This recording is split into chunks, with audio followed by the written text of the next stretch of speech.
सुप्रभात छात्रों, आज हम हिंदी पाठमाला का पाठ 4 करेंगे जिसका नाम है महाकवि कालिदास। तो आपको कालिदास के बारे में तो पता ही होगा कि जो कालिदास थे वो पहले बहुत ही मूर्ख थे, बाद में वो महान कवि बनते हैं। तो यहाँ पर देखिए विद्या का क्या महत्व है। यहाँ इस पाठ में आपको विद्या के महत्व के बारे में बताया है कि विद्या का कितना महत्व होता है। ठीक है, तो विद्या ग्रहण करके एक महामूर्ख भी महाविद्वान बन जाता है। देखिए, विद्या मनुष्य के तीसरे नेत्र के समान है, विद्वानों का हमेशा सम्मान किया जाता है। तो हम पाठ शुरू करते हैं।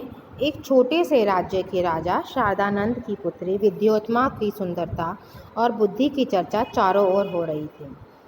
राजकुमारी से विवाह करने के लिए कई राजकुमारों ने प्रस्ताव भेजे, परंतु विद्योत्मा ने सबको यह कहकर निराश कर दिया कि मैं केवल उस व्यक्ति से विवाह करूंगी जो मुझे शास्त्रार्थ में हरा देगा।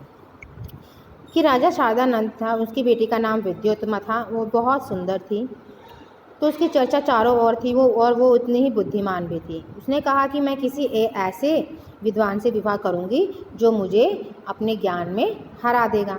देश विदेश से अनेक विद्वान आए, पर उनमें से कोई भी विद्यात्मा को शास्त्रार्थ में हरा नहीं सका। हारे हुए सभी विद्वानों को इस बात से बहुत आत्मग्लानि हुई कि एक युवती ने उन सभी को हरा दिया। यानी जितने भी पुरुष विद्वान आए थे उनके मन में ये गिल्टी हो गई कि किस तरह से एक स्त्री ने उन्हें हरा दिया। वे सभी इस अपमान का बदला लेना चाहते थे। एक दिन सभी विद्वान उपवन में इसी विषय पर चर्चा कर रहे थे कि कुछ ही दूरी पर उन्हें एक युवक पेड़ की डाल पर बैठा दिखाई दिया। वह जिस डाल पे बैठा था उसे ही कुल्हाड़ी से काट रहा था। उसे देखकर वे आपस में बातें करने लगे, क्यों ना विद्योत्मा का विवाह इस महामूर्ख से करवा दिया जाए, इसका घमंड ही ऐसे ही चूर चूर किया जा सकता है। तो उन्होंने क्या योजना बनाई कि जो विद्योत्मा है बहुत घमंडी है, उसे अपने पर बहुत अभिमान है, तो हम ऐसे मूर्ख व्यक्ति से इसका विवाह करा दें।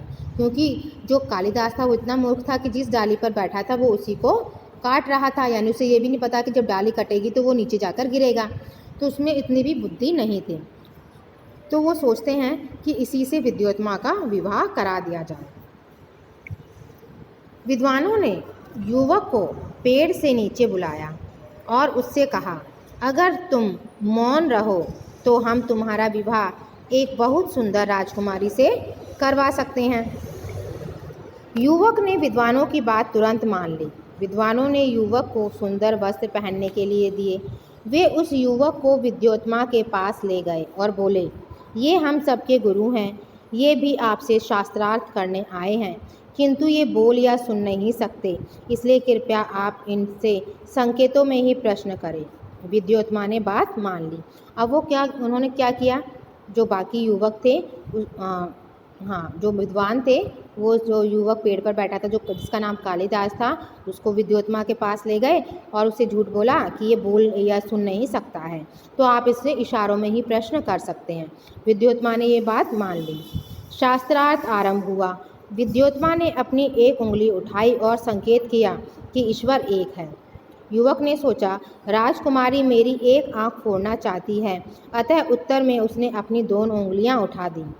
विद्वानों ने युवक के संकेत की व्याख्या करते हुए कहा, आत्मा और परमात्मा अलग अलग हैं। तो उसने एक उंगली दिखाई तो उसका मतलब था कि ईश्वर एक है, लेकिन जो कालिदास था वो तो मूर्ख था, तो उसने कहा ये मुझे एक उंगली दिखा रही है, मैं इसको दो दिखाऊंगा। वो दो दिखा देता है। जो बाकी उसके साथ जो विद्वान आए थे वो उसका मतलब जो विद्योत्मा थी उसको बताते हैं कि आत्मा और परमात्मा दो हैं। इस बार राजकुमारी ने अपनी पांचों उंगलियां उठा दी और संकेत किया कि हमारा शरीर 5 तत्वों से मिलकर बना है और संसार में सर्वश्रेष्ठ है। यह देखकर युवक ने सोचा कि राजकुमारी मुझे थप्पड़ मारने की धमकी दे रही है। इसके उत्तर में उसने अपनी मुट्ठी बांधकर घूंसा बनाया और ऊपर उठा दिया। तो विद्वानों ने युवक के इस संकेत की व्याख्या करते हुए कहा कि आत्मा 5 तत्वों से भी श्रेष्ठ है, क्योंकि आत्मा ऐसी होती है जिसको ना कोई मार सकता है ना काट सकता है। ऐसे उत्तर सुनकर विद्योत्मा बहुत खुश हुई और उसने युवक से विवाह कर लिया।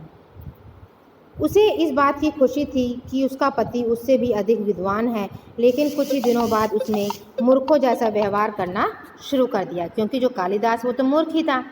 विद्योत्मा समझ गई कि उसका पति ना तो गूंगा बहरा है और ना ही विद्वान। उसने उसे महल से तुरंत बाहर निकाल दिया।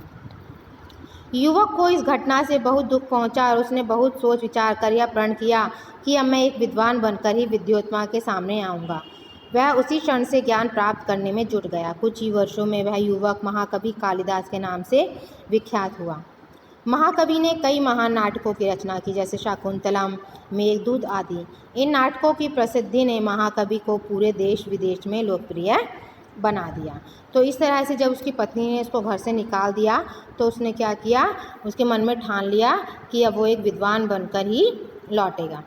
उसकी प्रसिद्धि इतनी बढ़ गई कि देश भर में उन्हीं की विद्वता की चर्चा होने लगी। जब यह समाचार उनकी पत्नी विद्योत्मा तक भी पहुंची तब वह उनसे क्षमा मांग ली, यानी क्षमा मांगने के लिए उसके पास पहुंच गई।